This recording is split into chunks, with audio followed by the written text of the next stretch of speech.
Mimi nataka nikuulize, if you want to be a successful leader in this nation, let us involve the stakeholders so that whichever the decision tunatafuta, hiyo decision ikuwe imetoka kwa stakeholders hapa.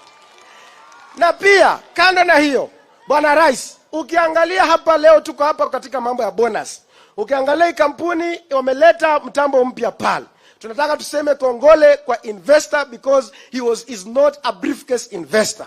Lakini Bwana Rais, ukiona hata hapa hii maandalio kukata nywele nyasi imekata leo ama jana. Kwa sababu investor ako na kazi mingi sana. Lakini Bwana Rais, tukiwa hapa nataka tujiulize swali moja. Swali ambalo nataka tujiulize, hii pesa ambayo tunaenda kuwapatia imetoka kwa Exchequer ama imetoka kwa hii kampuni yetu ya Mumias Sugar?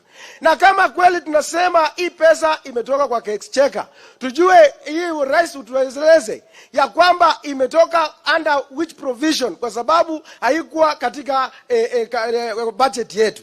Tunataka tujiulize, Bwana Rais, hii kampuni hii yetu hii iko na mashida, na tunaweza fanya aje pia tuangalie employees and other things so that tuende mbele. So Bwana Rais, mimi nataka kusema ya kwamba let us involve stakeholders. Na tukiinvolve stakeholders, hata hiyo mambo yako ya SHA itafanya kazi. Because we never involve the stakeholders in the decision like public and whatever. Lakini huko hapa, mimi nataka Bwana Rais, unichukue mimi, nikuwe personal advisor wako, unilipe.